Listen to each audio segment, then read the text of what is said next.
काशी की संकरी गलियों में अंधेरा छाया हुआ था और उस अंधेरे में रह रह कर गोलियों की आवाज और चीख पुकार का शोर सुनाई दे रहा था।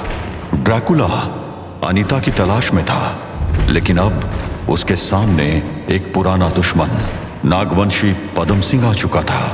कैसे हो काउंट? तुम? अच्छा हुआ तुम खुद मेरे सामने आ गए। अनीता कहाँ है? अनीता देवी की चिंता तुम मत करो, वो वही है जहां उसको होना चाहिए। तुम सिर्फ अपनी चिंता करो, क्योंकि आज तुम्हारी कहानी खत्म होने वाली है।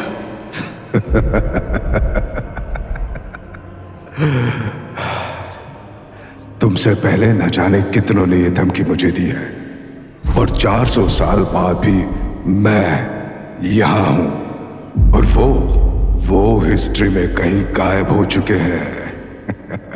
काउंट ड्रैकुला, तुझे लगता है कि तू अमर है, इसलिए तेरा कोई कुछ नहीं बिगाड़ सकता है। तुझे मेरे बारे में नहीं पता, तेरे जैसे कई शिकारी मेरे जहर का शिकार बन चुके हैं। और अगर तू 400 साल का है तो पदम सिंह भी पिछले 300 साल से तुझ जैसों का शिकार करता आ रहा है। Come on, let's play. Dracula अपने सबसे खतरनाक रूप में आ चुका था। उसके नाखून पदम सिंह को फाड़ने के लिए तड़प रहे थे, और पदम सिंह ने भी अपनी तलवार बाहर निकाल ली थी। पहला वार पदम सिंह ने किया। उसने हवा में एक छलांग लगाई और तलवार से ड्रैकुला पर अटैक किया, लेकिन ड्रैकुला हवा की तेजी से अपनी जगह से हट चुका था। पदम सिंह की तलवार पर्वताक्ष एक रहस्य से भरी हुई तलवार थी, जो स्वयं नाग सम्राट तक्षक ने सदियों पहले अपने एक विशेष नाग योद्धा को दी थी। उस तलवार के अंदर पहाड़ को भी मिट्टी बना देने की ताकत थी। जैसे ही वो जमीन से टकराई, जमीन हल्की सी कांप उठी। पदम सिंह हंसते हुए ड्रैकुला की ओर पलटा। क्या हुआ काउंट? पैरों तले जमीन हिल गई ना? यह पर्वताक्ष है, मेरे पूर्वज महान नाग योद्धा पदम की तलवार। इसका एक जोरदार वार भूकंप ला सकता है। सोच क्या होगा अगर ये तुझसे छू भी गई।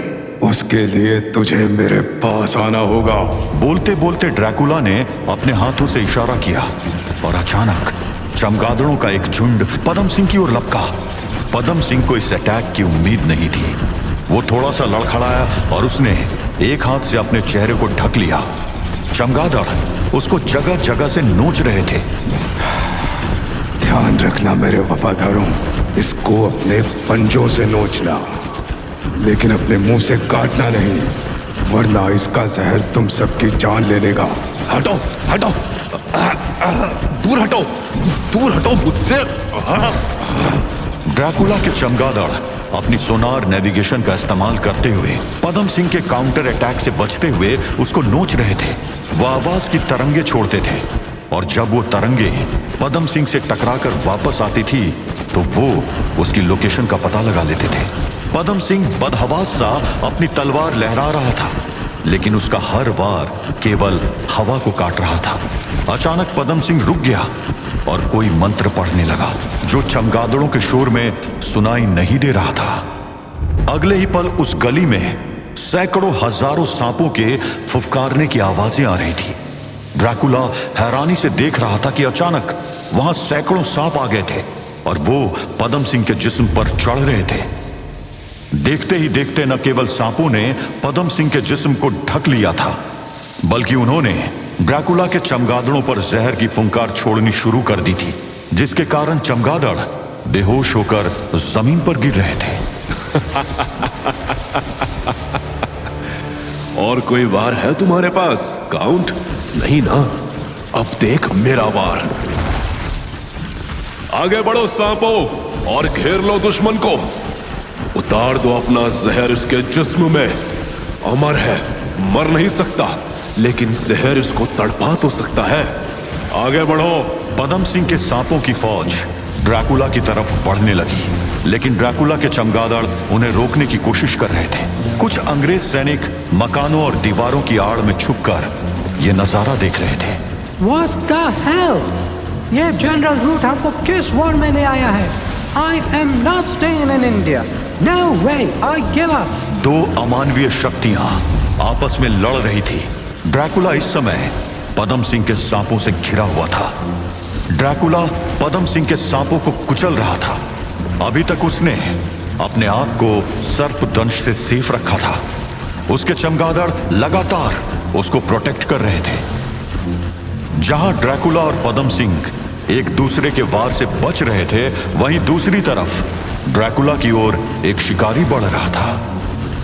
जनरल रूट के सामने इस समय 10 योद्धा खड़े थे, जिन्होंने बख्तरबंद पहन रखा था। लेकिन यह बख्तरबंद कुछ अलग था। लोहे के उस बख्तरबंद पर चांदी की सी चमक थी। जनरल रूट खुद भी अब तक आर्मर पहन चुका था और उसका बख्तरबंद भी वैसे ही चमक रहा था। एलीट यूनिट, तुम सबके आर्मर सिल्वर कोटेड है। तुम्हारे वेपन्स जैसे कि नाइफ, डैगर्स और स्वॉर्ड्स भी सिल्वर कोटेड है। और तुम्हारी रिवॉल्वर्स में बुलेट्स भी सिल्वर की है। तुम्हारा टारगेट सिल्वर के लिए एलर्जिक है, इसीलिए उस पर सिर्फ इन वेपन्स का यूज करना है।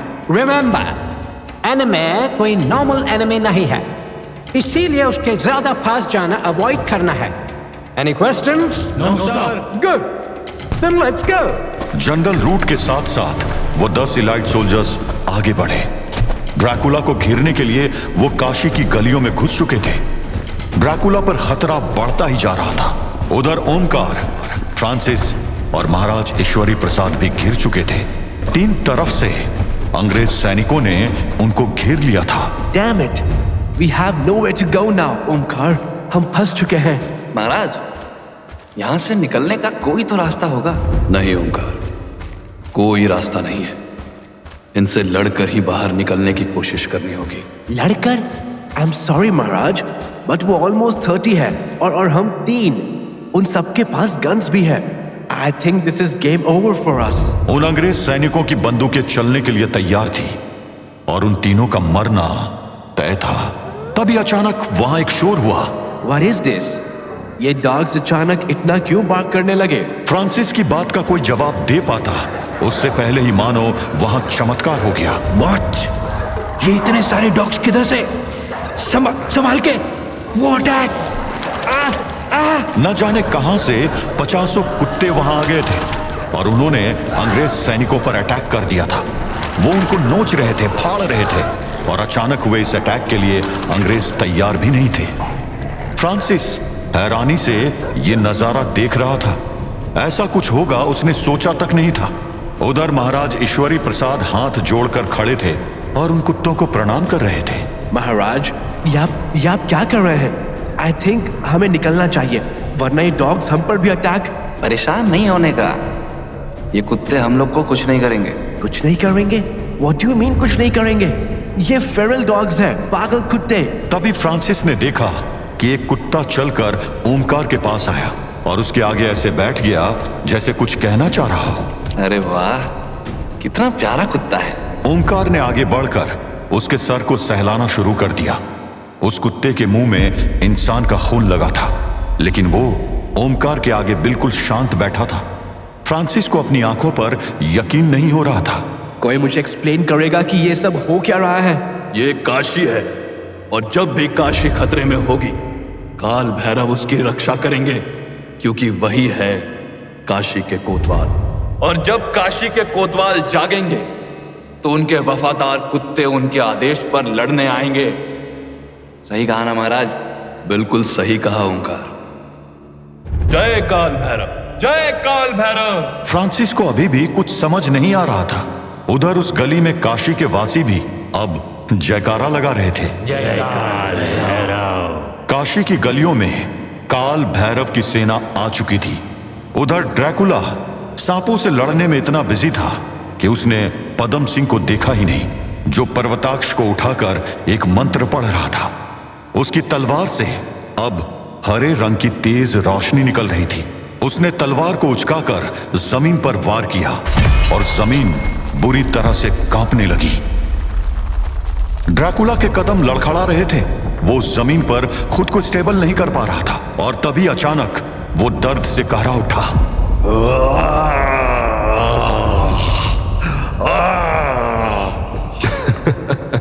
देखा काउंट, तेरी शक्ति मेरे पर्वताक्ष के आगे कुछ नहीं है।